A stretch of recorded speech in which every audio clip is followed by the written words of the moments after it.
right, what's up, everyone? For the Money Man show, we don't have the Money Man today. He has eaten something bad and isn't feeling great. So I've got Shakes here with me, both zooming from home. No connectivity issues this time. Shakes, how you doing? Of course not. I'm good, man. How are you, man? Good, yeah. Super excited for the final of the Euros. Not, I mean, I think you and Kevin both said Italy could be dark horses to get into the final. I don't think any of us really expected England, though they were favored fairly heavily. I'm not sure if that's because the bookies are, Yeah. majority are in the UK. But look, credit to England after a bit of a slow start, where people were really calling for Southgate to change things up. He's kind of, stuck with it. Made it to the finals, which is no small feat. And yeah, we've got what should be a very entertaining final, just in the different kind of styles of play, with Italy taking on England. So let's get stuck into a preview, give some predictions, and then also maybe just if you've got a value bet that you think is worth taking a punt on. So if you want to take us Oh, away, yeah. No, for sure. what your thoughts are, what your first impressions Yeah. are going into this match. Yeah, man. Look, I mean, one thing's for sure, it is the final. It's come so quickly. I actually remember I can't remember. I mean, I think we recorded the first episode regarding the Euros recently, actually, and it's just Month ago. crazy how just 4 weeks just flies.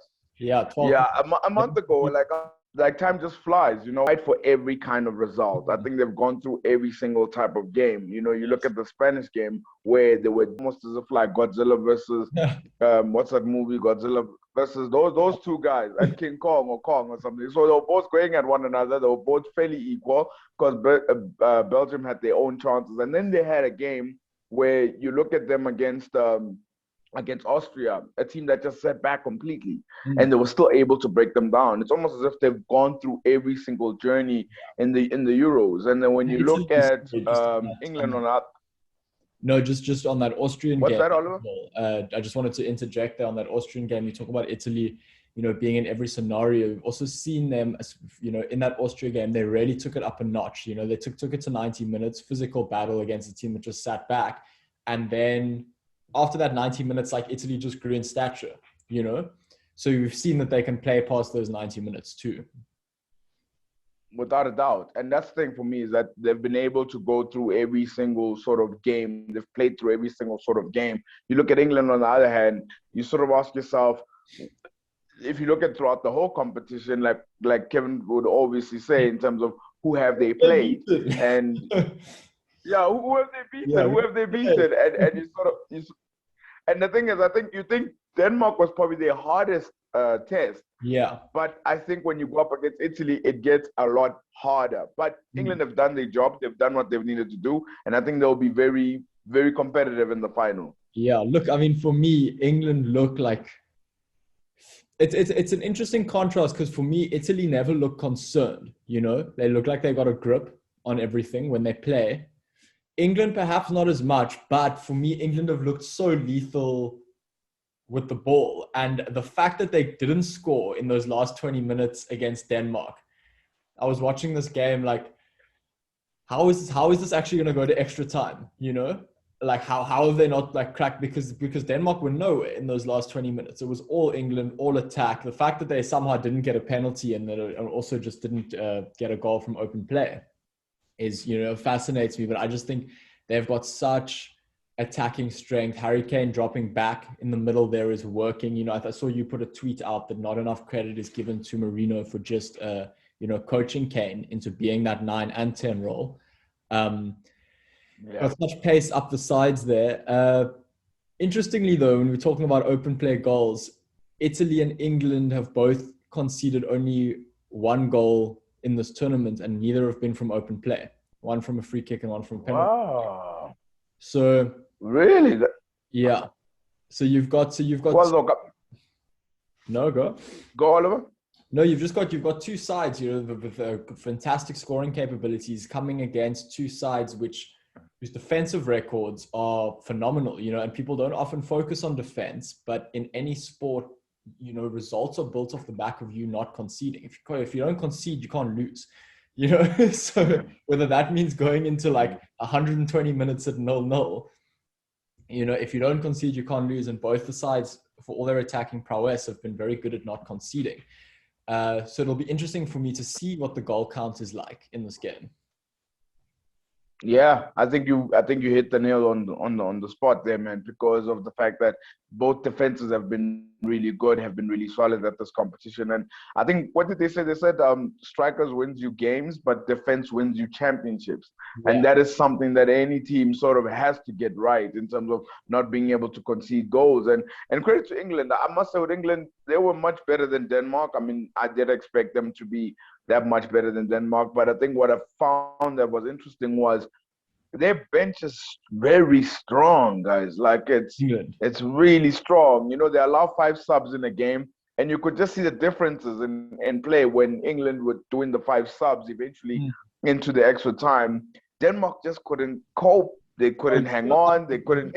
Like players coming on, when you've got guys like Jack Grealish, and Marcus Rashford, like Dominic Calvert-Lewin, it's like you're losing out on nothing, You know what I'm saying? Exactly. And the thing is that you have the likes of Jadon Sancho, who didn't even come on as well. Yeah. A very good player as well. And they've got really such a good bench, and they probably have one of the best benches within the competition. But one thing to show is that they're playing an Italian side that, for me, I just feel like they've gone through all the motions. And I think if England was in the draw of Italy, would they have been at the final? If England went through Italy's draws, do you think they would have gone to the final? That's an interesting question here.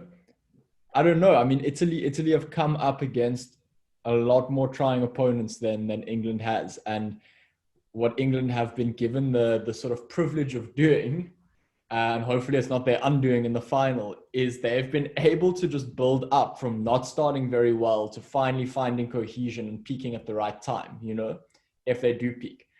Whereas Italy, from the round of 16, it was a tough grind. There's no room for learning and okay, that doesn't work, let's try this. They kind of got stuck straight into it with the same squad pretty much, whereas Southgate has tried out a few things since the start. I mean, you got Jadon Sancho didn't play a minute, I think, in the tournament until that Ukraine game. But then came on, to his credit, started and played incredibly well. But that's a very interesting question. I thought about it. Well, what do you think? Because I can't give you any answer I would give. I think would be wrong, because every one of my sort of thoughts about how this Euros would go, I did not expect France to bomb the way they did. I didn't expect Portugal to. I didn't expect Germany to actually get as far as they did. I thought Germany was gonna tank out a little bit more. Pity they had to do it against England. I thought, if anything, the sort of history would carry Germany over in that game against England.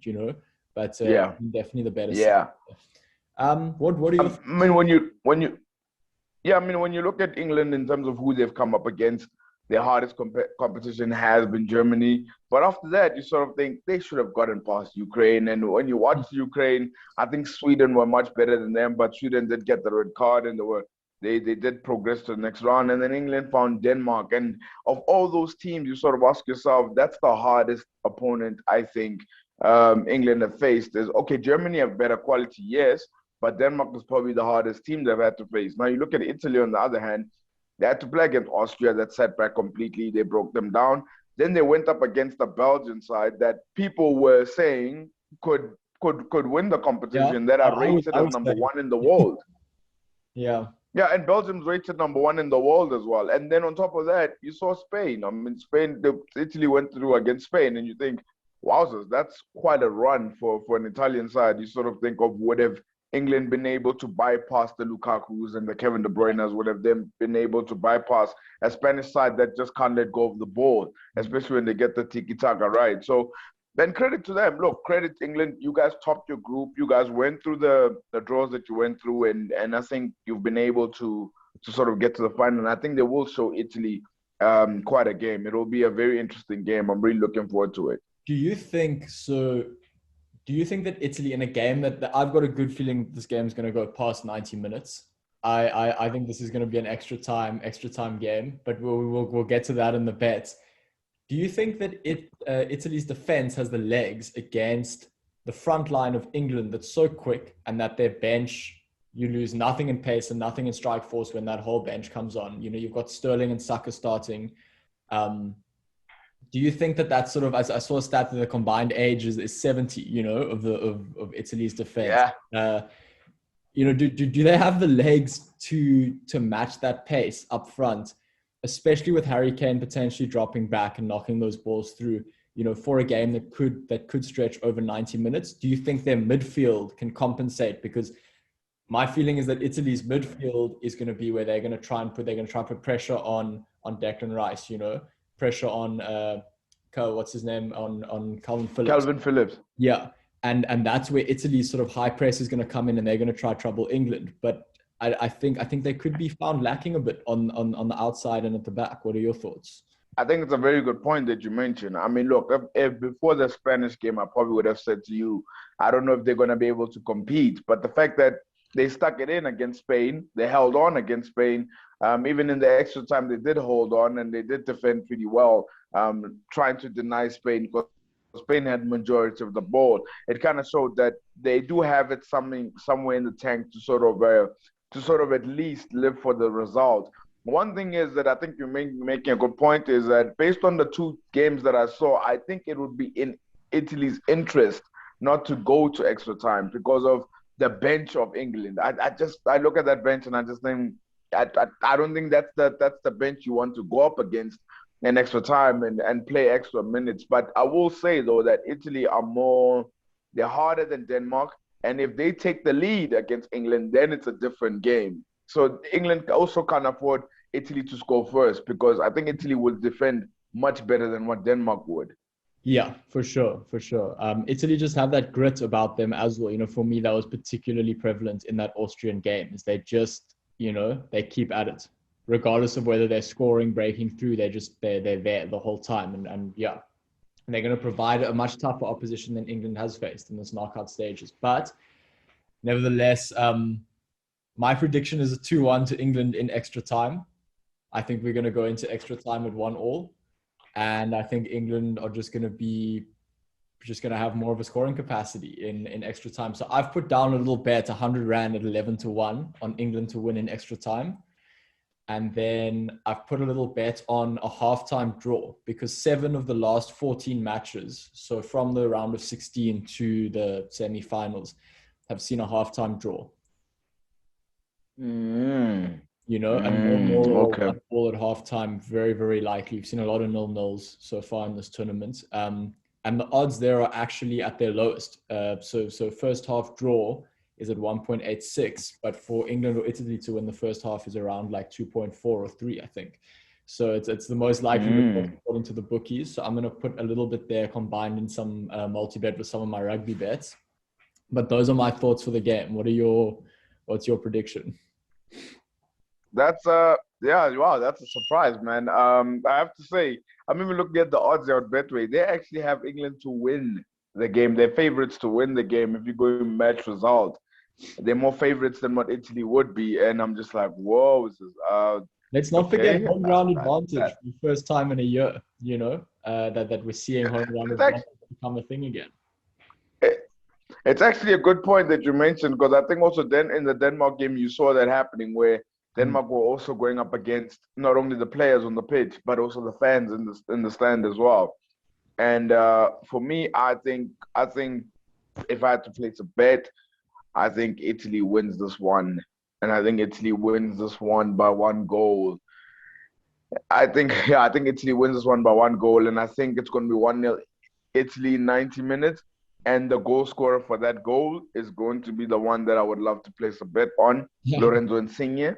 I think he's been a breath of fresh air to Italy as well, and he's been someone that when people are focusing on Ciro Immobile at times, he just pops up at times and he delivers, and his odds to score is 5.35.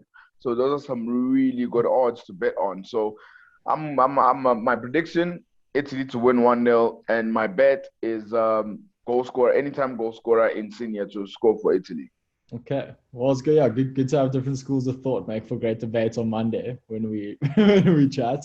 But I think that the odds on goal scorers will be high because I don't think the bookies are expecting many goals in this match. Neither are the two of us. I'm not expecting more than 2 over the 90 minutes. You're saying sort of 1 goal. Anything can happen. We've seen that. But yeah, it should be a great kind of clash of a great chess match. Yeah, and I also do think that, look, I mean, but if you look at England, man, you sort of get this feeling that this is the best chance they'll probably will have to Yeah. win a major tournament. If it's not this one, then I don't know when the next one is going to come, because I get this feeling that France, Germany, Portugal will not make the same mistake at next year's World Cup, for example. They will not bomb out just like that next year. Yeah, not at all. So this is sort of England's time, but also fairy tale sort of culmination of all of Italy's efforts over the last couple of years. So great clash, not the one we were necessarily expecting, but probably one that's gonna really appease soccer fans. Yeah, no, I'm really looking forward to it, man. And Sunday can't come any quick enough, man. I have to be honest. Yeah, for sure. But I'm looking forward to chatting on Monday, Shakes. Thanks for taking the time. Man, always a pleasure, Oliver. All the best with regards to your bet this weekend, man. And look, if even if Insigne scores and they lose, then at least I got my winning bet at least, look, right? we can still both come off winners here.